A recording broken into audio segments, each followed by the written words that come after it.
ਧਰਨਾ ਲਾਉਣ ਦਿੱਲੀ ਨੂੰ ਜਾ ਰਹੀਆਂ ਤੇ ਵਿਦਰੋਹ ਬਹੁਤ ਅਸੀਂ ਆਰਡੀਨੈਂਸਾਂ ਦਾ ਕਰਨਾ। ਮਹਾਰਾਜਾ ਮੋਦੀ ਨੂੰ ਮੱਤ ਬਖਸ਼ੇ ਤੇ ਸਾਡੇ ਸਿੰਘਾਂ ਨੂੰ ਚੜ੍ਹਦੀ ਕਲਾ ਬਖਸ਼ੇ, ਮਿਹਰ ਭਰਿਆ ਹੱਥ ਰੱਖੇ।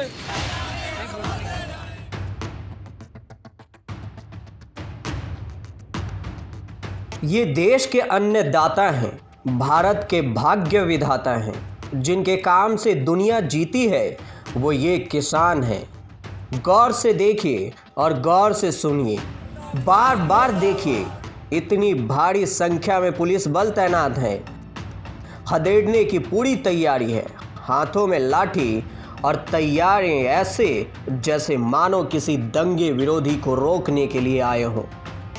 वाटर कैनन से किसानों पर वार किया जा रहा है।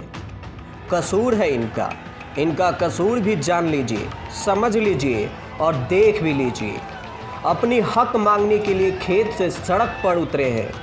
कसूर ये है कि 125 करोड़ देशवासियों के अन्नदाता हैं। कसूर ये है कि ये चीखते नहीं, शांत रहते हैं। कसूर ये है कि इनके किसी पार्टी से तुरंत लाभ नहीं, सनसनी मामला नहीं।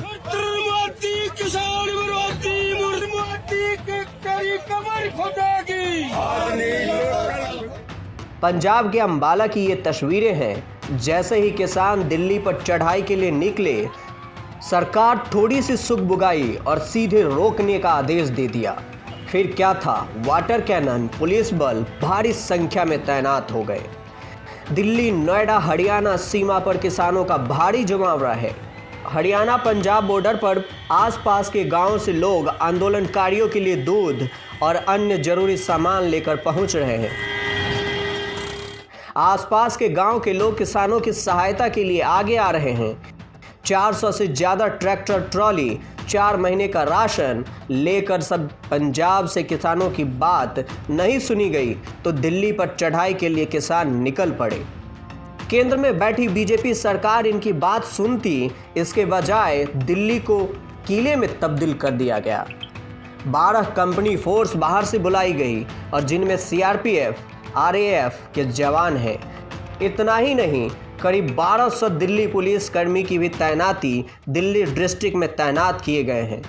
किसान आंदोलन की वजह से दिल्ली चंडीगढ़ राजमार्ग बाधित है। कई ट्रेनें रद्द की गई हैं। प्रशासन ने रूट डाइवर्ट किया है। दिल्ली से नोएडा जाने वाली मेट्रो सेवाएं भी बाधित है, पर सरकार कान में तेल डाले सोई है। अब इन किसानों का विरोध करने का कारण भी जान लीजिए। दरअसल केंद्र द्वारा हाल ही में कृषि कानूनों को पास किया गया है। केंद्र की बीजेपी सरकार ने पार्लियामेंट में किसानों को लेकर 3 बिल पास कराए, जिन पर राष्ट्रपति ने दस्तखत भी कर दिए और अब यह तीनों बिल कानून बन चुके हैं।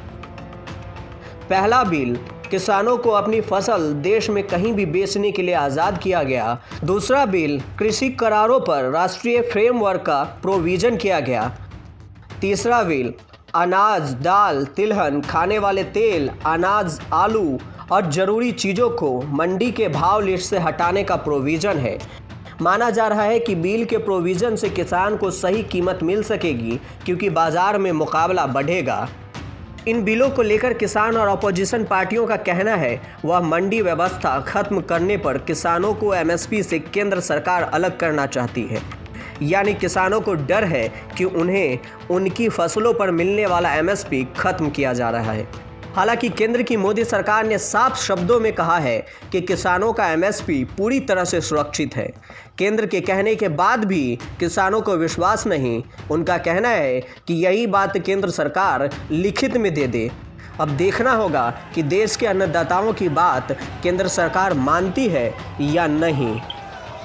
न्यूज तक ब्यूरो। किसान विरोधी